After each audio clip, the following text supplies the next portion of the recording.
Before I go on, I'd like to say to everybody that this is our 100th year anniversary of the Summerland Research Centre, or the Pacific Agri-Food Research Centre. And it would be wonderful, I think, to host a TEDx at Summerland Research Centre. And we also have an open house on October 4th. So if you're interested in coming to see all the other stuff we're doing a lot of different things, please come and visit us on October 4th. Oh, it's not working.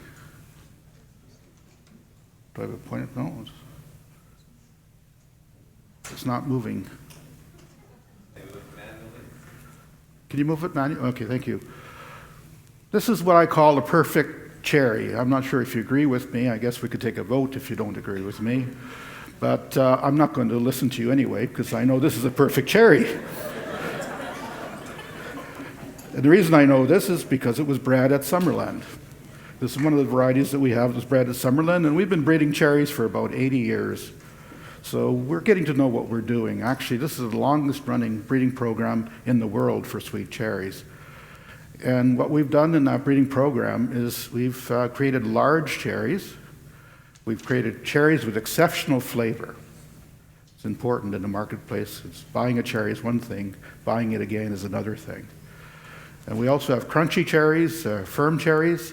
They have good shipping ability, but also they have to have very good stems. You ask me, why are stems so important? Is it so we can pick up the cherry and put it in our mouth? Is it so it looks nice? No, actually, the reason we have to have good stems is because the buyers look at the stem as their freshness indicator for the cherry. If that stem is turning brown or shriveling, they know that cherry's either been abused or it's old. So it's an extremely important part of the quality of cherries. In fact, I've devoted about half my work in cherries just to working on the stems because they're so important in the marketing of these fruit. Again, please.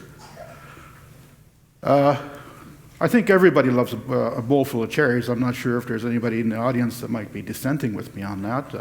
I know we sell a lot of cherries, and it isn't hard to move cherries if they're sitting on your table. But this cherry that we have, the exceptional cherry we have, took a lot of work, and it began in the 30s, but in 1956, Carl Lappens, the scientist working on breeding cherries, developed an absolutely wonderful new variety of cherry. It was a game changer. He called it Stella. And Stella, what's so unique about Stella? Well, it's a self-fertile cherry. Most other cherries at that time were varieties that you had to have another type of cherry to pollinate those cherries. And so you'd have to plant inter-rows of different varieties of cherries, which makes management difficult and makes it hard to have large blocks of cherries. However, the self-fertile varieties you can grow in big blocks quite easily. And because they're self-fertile, they're also a lot more success with the pollination, and you have a lot more fruit on a tree. So in other words, the growers can make more money because there's more cherries on the tree. In fact, we've been so successful with these cherries, and all the cherries we have from the station now are either children or grandchildren of this Stella cherry, by the way. And they've been so successful that 75% of the cherries sold worldwide come from Summerland. They're Summerland varieties. They're varieties from Summerland grown on every continent in the world, essentially. Next slide, please. Also, we've tried to focus the cherry breeding program for the success of the local industry. And what I call the modern cherry industry in British Columbia started in the late 80s, early 90s. And that coincided with the release of a variety called Lappens. And that name was in honor of Carl Lappens, who was our breeder and started us on the road to success. And the industry, as soon as it got started, realized that they needed more than just varieties. They needed research to help to make sure they got the cherries grown on the trees properly, had quality they were looking for, and that they could sell them on their marketplace. At the time they started, they were selling mostly domestic. And as they grew and grew, they realized that they were saturating the domestic market, and we had to get into exporting. And they started shipping cherries by air. Next slide, please. So where does research fit in all of this? Well, research is really at the core of the industry. We provide the industry with the new varieties, and we provide them with other research that relate to those new varieties on how to grow them, how to protect them from insects and disease pests, and how to and on the flavor quality. And we even have a molecular biologist working on DNA fingerprinting. Why do you ask why we're doing DNA fingerprinting? Now we're starting to get smart about the varieties we produce. We don't sell them to other jurisdictions anymore openly. We have limited agreements with people. We don't want them to flood the market with our cherries and compete with us. And so we, with those limited agreements, we also want to enforce them. And so having a CSI Summerland working for us is wonderful. And there have been court cases already where we've been able to roll back illegal use of our cherry varieties. So the sweet cherry industry is only second to the grape and wine industry in growth in the Okanagan. And now we're having to look at container shipping because air shipping is no longer really a viable option for us. Why? Because air shipping costs a lot more than ocean shipping. Ocean shipping, no matter where you ship in the world, is about $3.50 a box. The differential for Asia and for Europe are different, the larger differential for Asian markets. And it translates into about $13,000 difference if we're shipping to Europe, or about $30,000 difference if we're shipping to Asia. So that's a big, big chunk of change. The other reason is some of our markets are becoming very conscious of the environment and carbon footprint.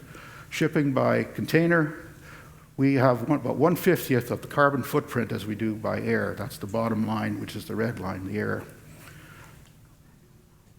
We have a lot of technical issues that we worked on, and the ones that I worked on specifically are those ones marked in red. I won't go through them. I'm starting to run out of time, so I have to speak a little faster.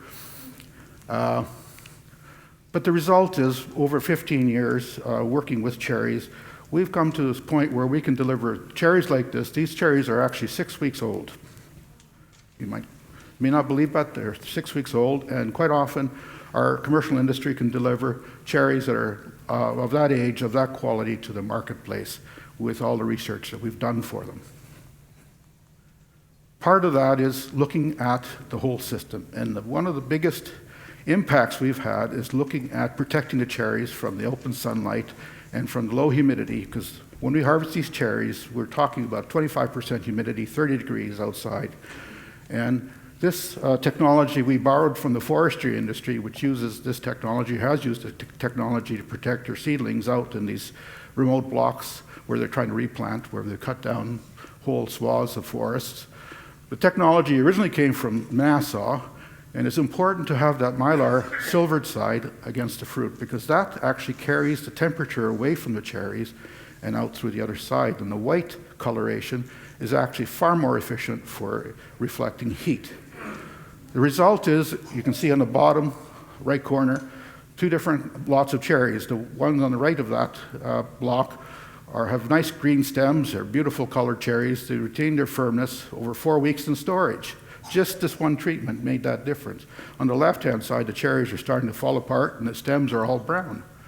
So clearly, a simple technology applied like this in the field can have a dramatic effect 4 weeks later in the container. So we've been working an awful lot with the cherry industry looking at the front end, and that seems to be where the big game change has been for them delivering containerized cherries.